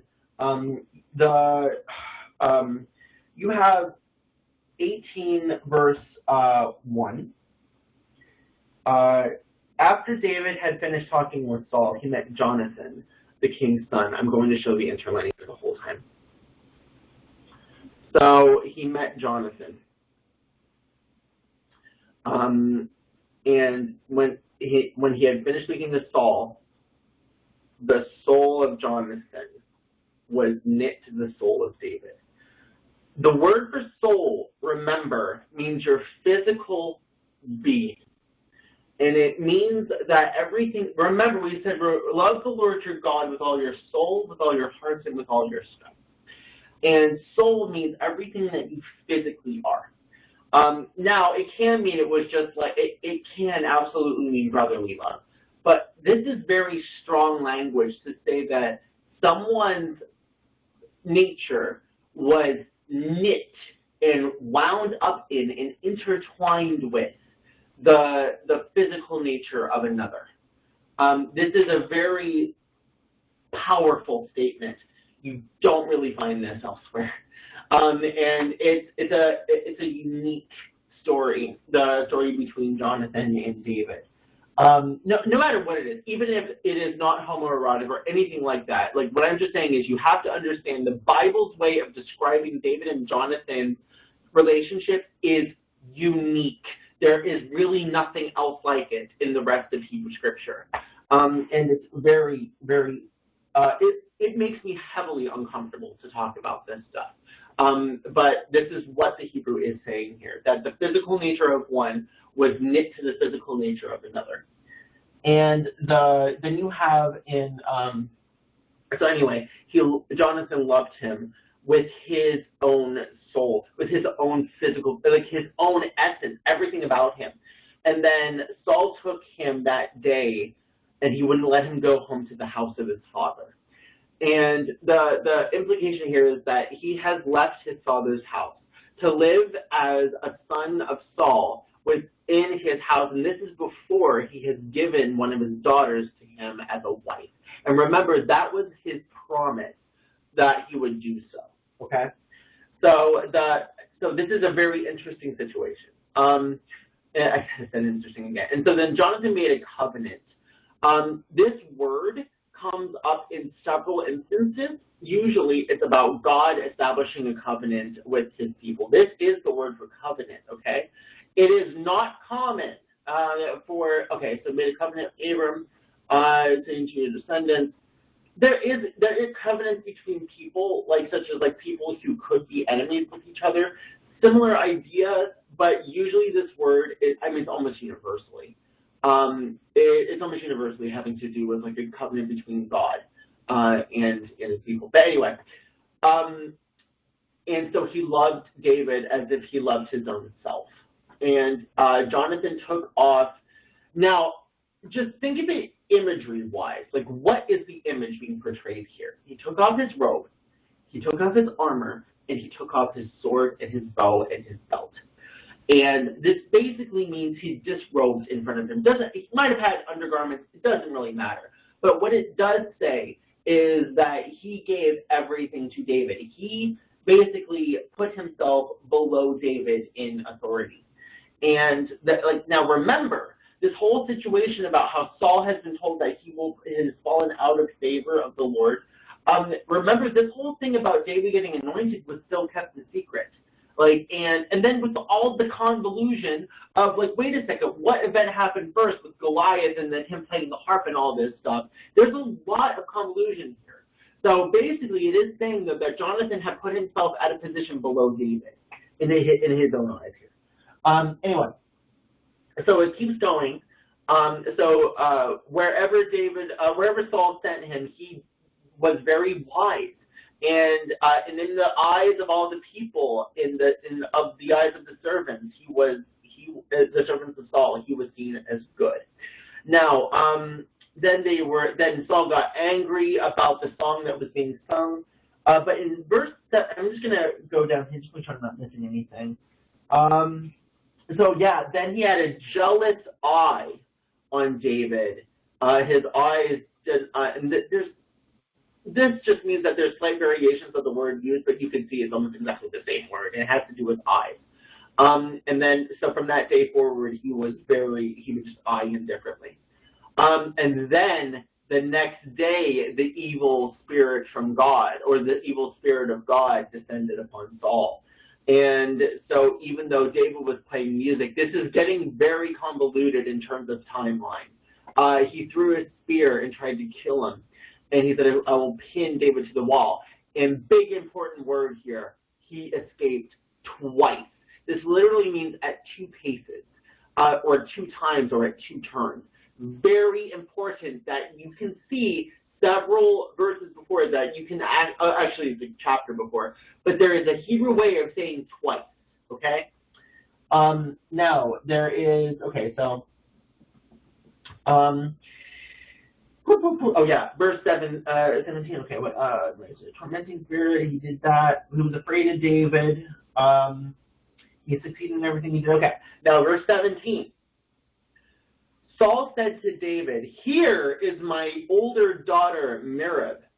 I will give her to you as a wife if you serve as a valiant man and fight Yahweh's battle." Okay, hold on a second. His promise, and as a king, he had to hold to this promise because he was one of his servants, like that he would give a wife. So now he's saying, "I'll give you my oldest daughter if you fight battles." He already proved himself by this point, based on whatever information we have. So it is interesting that he says this in this way, and he's already taken David into his house. And then there's also that question of when did he start playing the harp? And it's weird. So the order of events is very confusing. So that's with verse 17. He already killed Goliath, that is what I said. So, and then he killed Goliath to have his oldest daughter. But this is, now he's saying, oh, now if you do this for me. So when it came to pass that Merab was going to be given, that she was given to Adriel. And so it's like, okay, so yeah, he wasn't given the oldest daughter. And then Saul sees that Michal loves David, his second daughter, Michal loves David. Or Michal, actually, yeah, Michal. And so Saul was happy to see this, and actually it means like he saw it as right. So he said, "I will give her so that she could be a snare." This word snare is usually used, like for example, these nations will be a snare to you. What God tells Israel. So now he's basically saying, "I will give her to him as a snare." And so Saul says to David, not a second time. Remember, the word for second or twice, the word for twice is up here, and I missed it because I'm like, oh, there it is, twice, or 2 times, or for a second time. There is a specific word as well for second, and it's not this. What it literally is saying is in or through 2. Like 2 as in the number 2, in 2, or and this is usually, it could be like 2 people, or in 2 ways, or in 2 like distinct forms. Like anyway, so through 2, you will be my son-in-law today. And he's already calling David like a son. He brought him into his house. Now Saul, so anyway, so in verse 21, oh yeah, it's a very awkward wording. There is a word for opportunity as well. This is a second chance to be my son-in-law, a second chance. There is another word for opportunity. It dealt with the word for hand. It's not here. It means through 2 in a noun form. And through 2, you shall be my son-in-law. Anyway, so, and if you want the concordance number for an opportunity, the concordance number is 3027. And then you also have in verse 11 the word for twice. All right, and I'm going to blast through the next 2 chapters. Oh my goodness, we're really running out of time, and I have maybe I just can't do it, but that's okay. Chapter 19, verse 13. Did I go ahead on that? Yes. So chapter 19, verse 13. Just want to make sure that I'm still heard and that there's not any issue. There doesn't seem to be. Okay, cool. 19:13. Then she took an idol. So this is Michael, or Michal. She took an idol and put it on his bed and covered it with blankets and put a cushion of goat hair at its head. Yeah. So she put an idol into the bed. So remember, we're talking about what's considered good and what's considered bad. Michael is the son of the Israelite king. David was anointed, mind you, but hadn't taken his authority yet. And so Michael took an idol and put it where David was lying. This is very interesting material. But yet, nothing really seems to be said about it. And so if we're talking about things that like don't line up with what the Torah is saying, it's like, well, it already was happening that way. Different things that were happening against what the Torah is saying. So anyway, in verse 17, why have you betrayed me like this and let my enemy escape? Saul demanded of Michael. I had to, Michael replied. He threatened to kill me if I didn't help him. She's lying. She's bearing false witness. It's interesting that we're having, like, things are being broken. If we look at the Torah like a legal code, things are being broken here. So verses 20 to 24. He sent troops to capture him, but when they arrived and saw Samuel leading a group of prophets who were prophesying, the Spirit of God came upon Saul's men, and they all began to prophesy. And so this goes on, and it's like, then Saul starts prophesying, and then it says at the end, what? Is even Saul a prophet? Which, remember, was what was said before. It's interesting that I think the origin story of this phrase happening twice, like as like book notes, it's really interesting. That's cool to me. And you can tell that there's like the scribes are kind of winking and saying it's like we know there are interesting things happening. That like we know that how do I say this? We know that there are slight contradictions being made. You can argue that the phrase was even Saul a prophet, that would say something became a proverb early on. Maybe they were just reiterating that. Come on, though. How many times does Saul ask what David's father's name is, or who this guy David is? It's like it's just different, and it's very contradictory. And it seems as if the scribes are quite blatantly saying that here as well. Now, it happens to be in pretty much the same place. I think it's the same place where they're all prophesying. It's like maybe that's just a place where everyone seems to prophesy. But it is interesting that. But it is definitely talking about two different origin stories of that proverb. Okay. I have not taken a break. I'm going to go ahead and take a break for a moment. There's a section here I would like to get to the end of because I really don't have much after that. But we'll just see what happens with that. Just give me like a 2-minute break because I just need to like focus. And if you're okay, we'll go ahead and make it potentially a little. I don't know. I'm just going to reflect on it and pray to God about that. So I'll be right back. All right, guys, so I took a break here. I thought I was going to get to Saul's death. Doesn't look like it's going to happen. But I didn't know if there would be, like, some points where, like, clarification or anything like that after chapter 20. Once again, I'm going to say this whole relationship that David has with Jonathan is a unique relationship in the entire Scripture. You don't see it anywhere else. And there's arguably one, but it's a minor thing, and we'll talk about that at some other time. But there's arguably another relationship like it. But this one, there's so many chapters devoted to it, and it does make me very uncomfortable that it could very potentially, not necessarily is, like the Scripture doesn't quite say it, but the Scripture doesn't quite say a lot of things. And like, for example, I was just talking with my parents on before that there's like a word of like the male sexual organ is only mentioned one time in all of Scripture. The actual word is only mentioned once. So there's like allusions that are made to things. Yeah, of course, like when there is like sexual activities, they go in onto one another. Like that is clear. but what I'm talking about is like other like euphemisms are everywhere. And when it comes to chapter 20, there are certain things certain things are said, and there are many allusions that are being made. So, in chapter 20, verse 3, when it says, then David took an oath before Jonathan and said, your father knows perfectly well about our friendship. So he has said to himself, I won't tell Jonathan. Why should I hurt him? But I swear to you that I'm only a step away from death. I swear it by the Lord and by your own soul. And the word, it's like by you, like our bond together, and I swear by you. Like basically he's putting Jonathan's life on the line, using his own, basically treating Jonathan's soul as if it's his own. It's like that type of relationship. Like they're viewing themselves as like on an equal playing field. Remember, their souls are intertwined. That thing.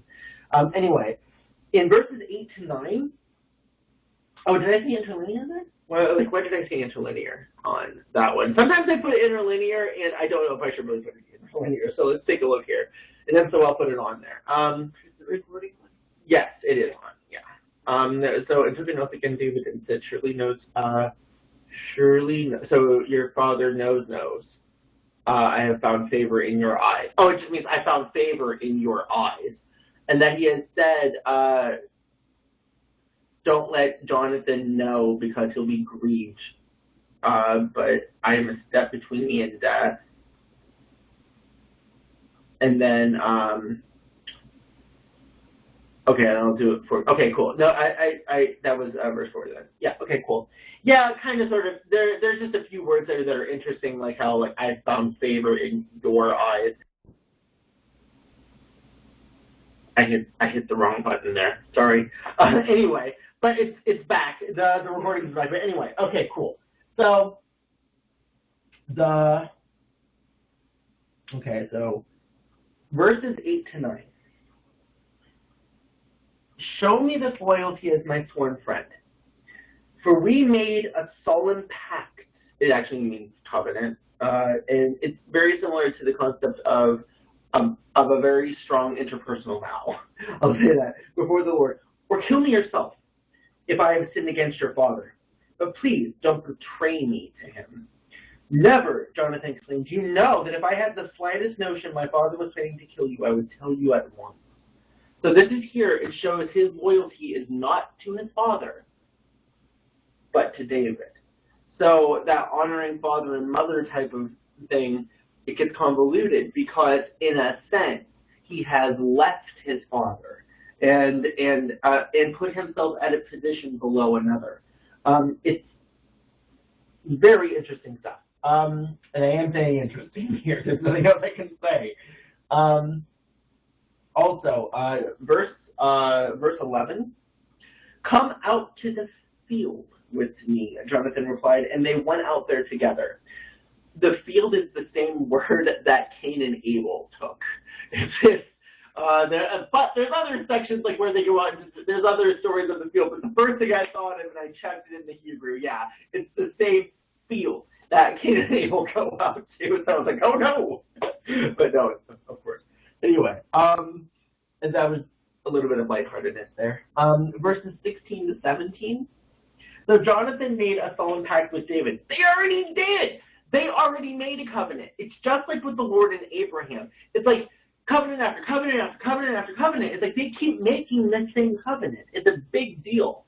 So Jonathan made a solemn pact with David, saying, may the Lord destroy all your enemies. And Jonathan made David reaffirm his vow of friendship again.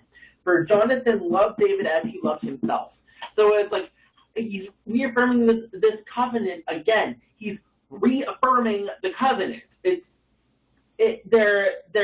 You solidify that. I guess you're saying like he's just basically reiterating how much this vow means to him. So okay. Anyway, and how loyal he is to David at this point. Verse 26.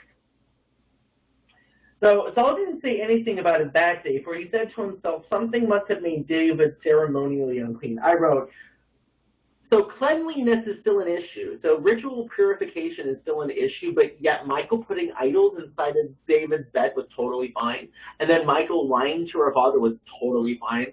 Oh, but ritual purity is something that really has to be paid attention to. Notice there's convolution here in terms of what's good and what's bad. So, I said what's good anymore. So verses 30 to 31. When it says Saul boiled with rage, it said his nose was burning. Yeah, his nose went off. Jonathan, and he says, "You stupid son of a whore," he swore at him. "Do you think I don't know that you want him to be king in your place?" In my opinion, it hasn't been quite explicitly stated that David was the one that was going to replace him. He's been anointed, kind of. Like he has been, but Saul's still king. And Saul knows that his destiny is in a certain direction, but it's like at that current point in time, Jonathan is slated to be king. And so anyway, so you stupid son of a whore. He swore at him, "Do you think that I don't know that you want him to be king in your place, shaming yourself and your mother?" And it actually says your mother's nakedness, her unclothed self. And there's when he says you stupid son of a whore, the word means like the one that is unclothed. And remember, like the whole covering, it's a very strong and insinuating insult. Anyway, as long as that son of Jesse is alive, you'll never be king. Now go and get him so I can kill him. And so basically he says that he knows of the relationship and that Jonathan would prefer David over his own kingship. And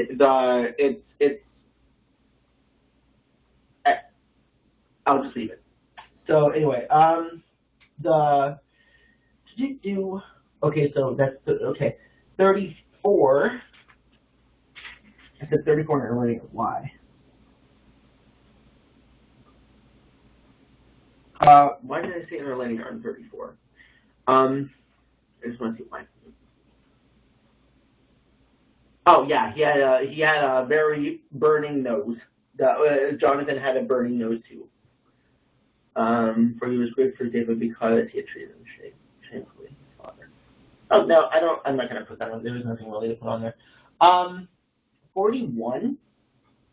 Oh yeah, this whole section here. There are various ways that this section is translated, but I will say it this way, the things that I know concretely. The wording in Hebrew in verse 41 is very unclear. It doesn't make sense because the word that's often translated, it means something that it's the word for great or that David caused greatness, and it doesn't really mean more so when you compare. This particular word does not mean more so in any other translation. And there's speculation that words were deleted from this three-word phrase, which is potential. But the thing that is absolutely sure is in 41 it says, "As soon as the boy was gone, David came out from where he had been hiding near the stone pile. Then David bowed 3 times to Jonathan with his face to the ground. Both of them were in tears as they embraced each other and said goodbye." And my translation said, especially David. And I would say that's a pretty good translation on that part, especially so. But the kissing, what they're saying, they are kissing each other. They're kissing one another. And they wept together with one another. So they were like embracing and like basically broken down into tears and stuff like that. And most translations say that David, like, the word could potentially mean, and I am on the fence on this one, and I think this is a very valid one. The meaning of this word means to cause himself to become great, which I could easily see as he pulled himself together. He was crying like a baby, and he pulled himself together. There are some that say, I don't say a lot of people, but there are some people that say that it also has to do with a sexual innuendo. I don't necessarily agree with that because of the strong emotion what they had for one another, and it just doesn't seem like the proper time to have a moment like that. But I can see what the argument is in that, but I'm probably more leaning towards he pulled himself together. Now, but the thing is, though, it's such a weird and awkward phrase that personally I think something was added or deleted. And the reason I say that is that's not out of the realm of the scribes to do, especially when you look at the size of Goliath, where they exaggerated his size in later forms. One thing I do want to say, though, the argument why some people think this might be a sexual inference is in Ezekiel 16, they are talking, what is it, verse 26?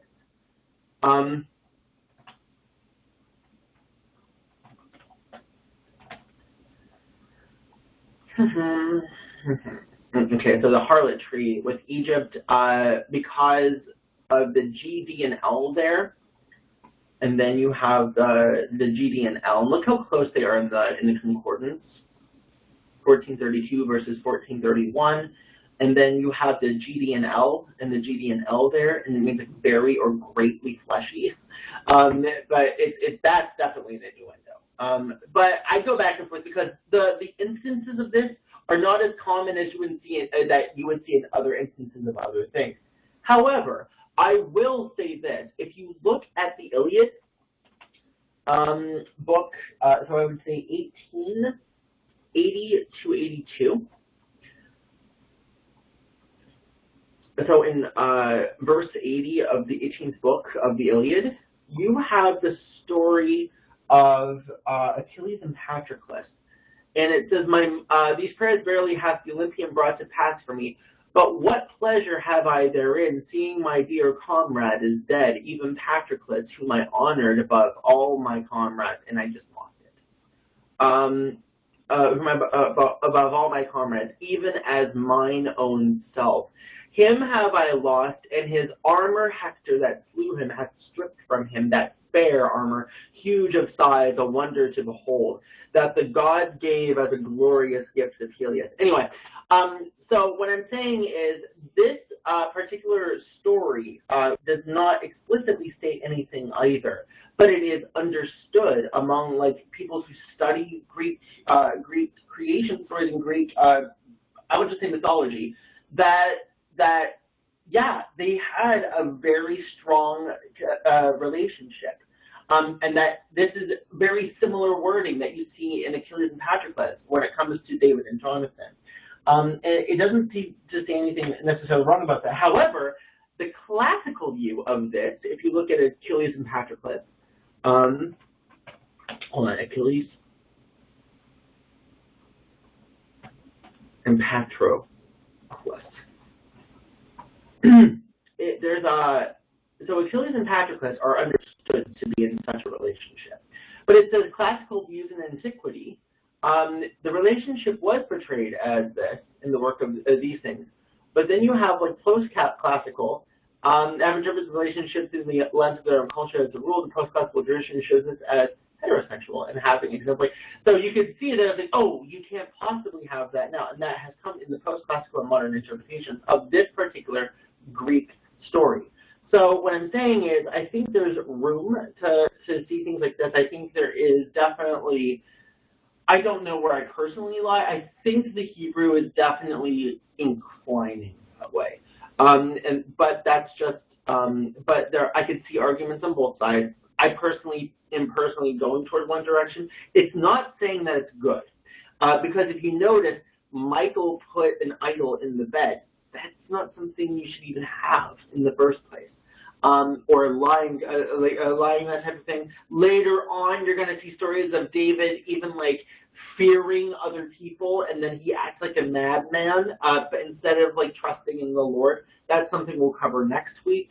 So what I'm saying is, it's still in a muddy, we don't know what's good and what's bad area. But God is showing favor to David, not necessarily prescribing what potential things he could be doing. So it's not prescribing, but like affirming, I guess you could say. That's what I have with that one as well. And yeah, I think that's actually where I'm going to stop for today. So what we're going to do is next week we'll start on chapter 21. This is now, we're now at the point where David's in hiding. And remember, we were talking about like how Saul ripped the robe of Samuel. And now David's going to do the same thing to Saul, and there's meaning to that.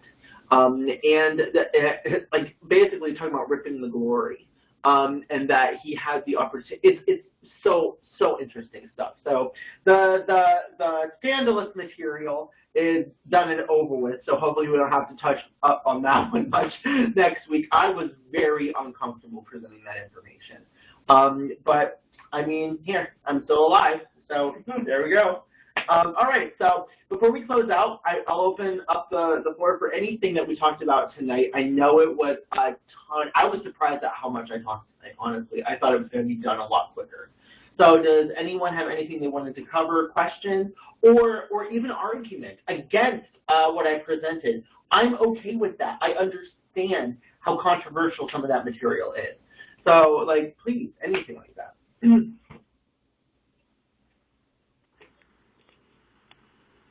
I wrote a book. You wrote a book? Please. Yeah, but Linda. Linda Burns? Yeah. Okay. Oh, I don't know. Eric. Yeah, go ahead. Go ahead, Linda. One of the things, just as you were going along, and there was a lot tonight, you mentioned, or you said the phrase that you thought that Scripture intentionally wrote like the different versions of Saul meeting David, or that's the way I'll say it, like when he was going to be the harp player and then he's in front of Goliath and it's like, who is this? That's always been just a question to me. And you made a question, or you made a statement afterwards that you thought it was intentional. And I just wondered why you think it was done. Thank you. I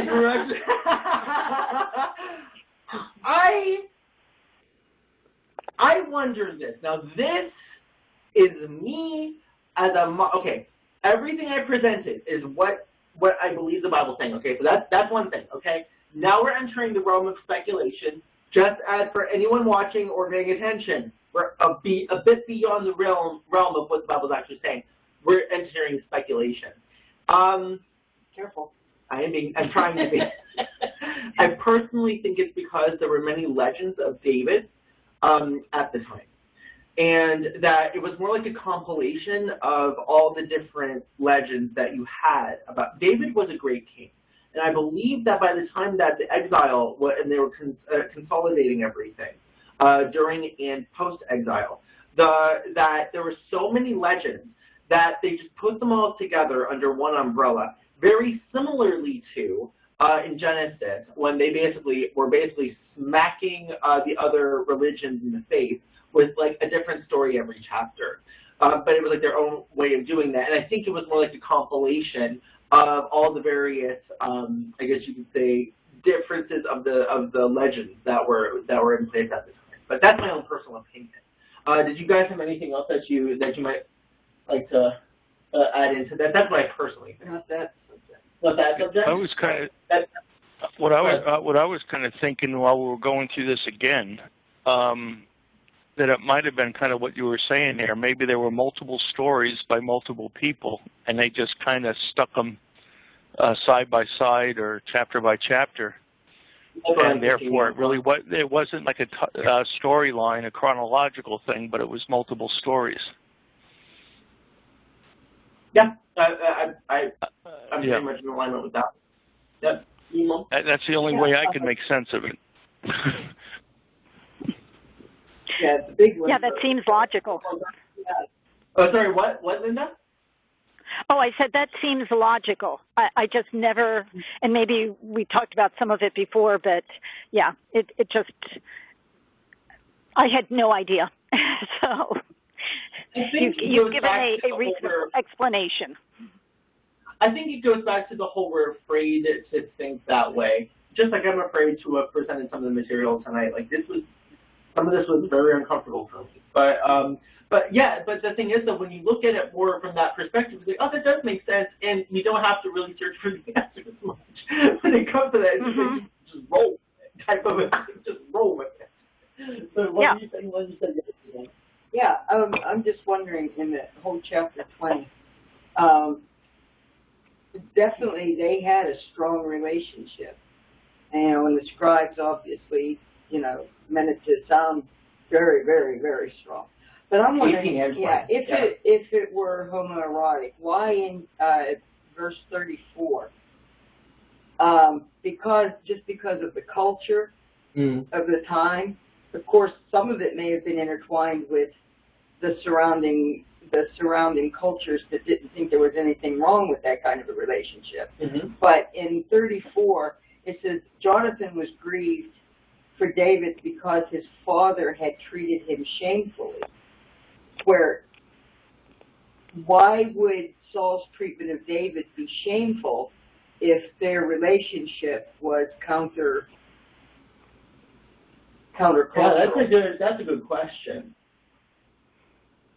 So I'm just throwing that out there as a thought. No, I get that. That is an interesting. I don't know. I might actually have to dig that up a little bit. Yeah, if Jonathan thought his father's treatment of David was, or if it doesn't say Jonathan thought, it just said his father had treated him shamefully. Right, and what is the shame necessarily? Right. I see what you're saying. Because the prescription against that was death. And assault, I understand. But I have a big issue with the whole death thing because it goes back to I know it goes back and forth. I understand, but what I'm saying was that was the prescription. Right. So, but if that was, even if it wasn't, if it was accepted here and there, that he still was within his rights to want to kill him. Mm-hmm.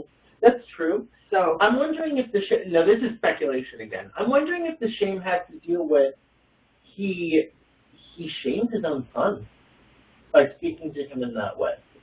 It could be. Yeah. That's what I said. Now we're in the realm of we are totally in the realm of speculation. I'll spend time looking that up as well. But outside of speculation, the thought, why would that be considered shameful? Mm-hmm. Saul's reaction. So just to throw that in the mix of the different. Yeah, I like that. I think that is cool. Yep. Yeah, and anyhow, just a couple quick observations. In 8:22, where it says he heard the voice heed the voice of the people. Okay. We don't even have to go there. He told him heed the voice of the people, and I was connecting that to when he told Abraham, heed the voice of your wife. Yes, exactly. Yes. Yeah, and then 9:2 that he was a head and shoulders above the people. And I said perhaps it's called Goliath. No, it wouldn't have actually. Goliath would have been like 2 to 3. Yeah. Because if they're like 5 feet and he's head and shoulders, that's like 5'6". And then if he's another head and shoulders, that's almost a Goliath height. It's 3 times higher. Oh, because I was thinking head and shoulders. For head and shoulders would be another foot. Maybe 8 inches. Yeah, maybe 8 inches. Yeah. So I would say 2 to 3 times higher. Well, he was gaining on Goliath. Right. Yeah, exactly. Yeah. Okay. And then this one I'll save till last. Okay. I'll say this one last. But 1452, when it talks about this is what we were talking about earlier. It talks about Saul took servants and soldiers to himself, and that's what Samuel would warn the people about, mm-hmm. that the king would do that. So if he took David, that would just something. That would just be something that he did. And the last thing, though, Saul's a Benjamite. And it's interesting that in Judges 19 through 21, Benjamin's the one that almost got wiped out. Yeah, I was thinking that too. They were the least of the tribes of Israel. Right, yeah, but then his father was very influential. And he was influential in that tribe, yeah. But in Genesis 49:27, it just isn't a good thing for Benjamin. Jacob's prophecy of his son. Oh, yeah. Right. Benjamin is like, what do you call it, a ravenous wolf or something like that. It wasn't complimentary. And then, of course, David then is of Judah. And Jacob's prophecy in Genesis is really glowing. The scepter would never depart from Judah. And So the Judah prophecy is cool, but so was Benjamin, like a wolf. Yeah. That's all. You said you had this one. That's the one. This is the one that you waited saw with the last Benjamin, one. yeah. Okay, cool. All right, that was Mom. Anything else?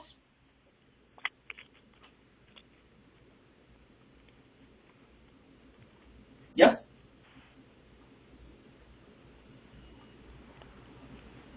Take a minute, no? I'll wait for 10 seconds. No one else?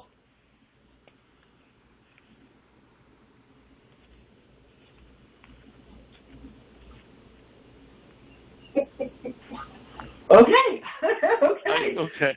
That. I was just going to say, Joel, that I have a bunch of little things, but they're nothing of major import.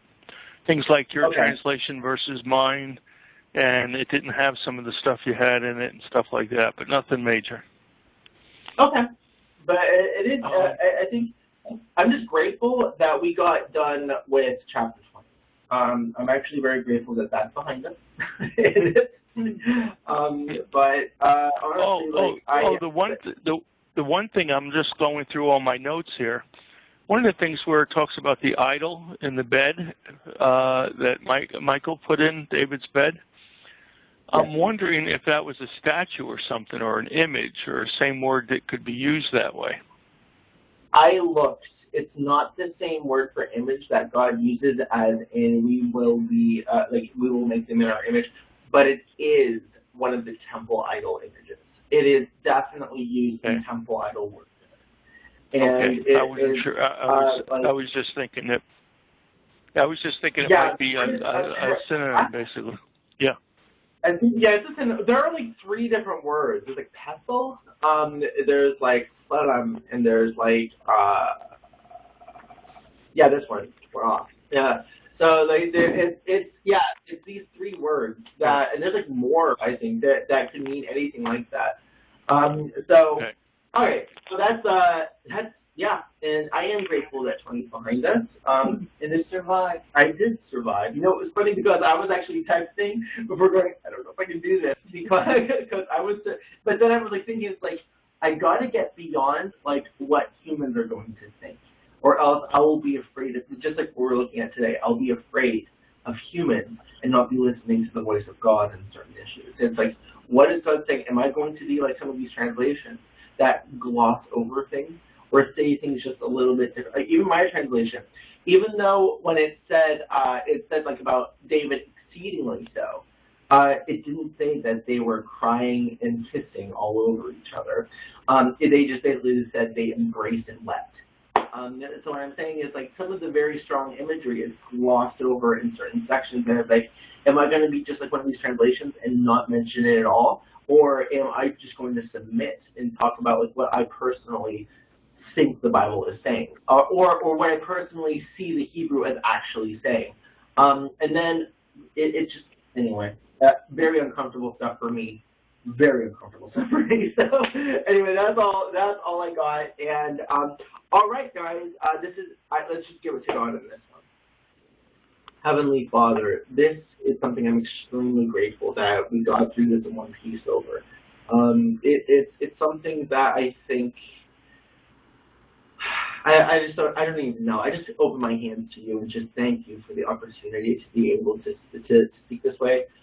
Just to be able to have been learning Hebrew recently, to see some of the intricacies that the words are actually providing, to be able to show that to the people who are closest to me, and also to people online who happen to come across these videos. This is really, when have you ever been known to really make us comfortable.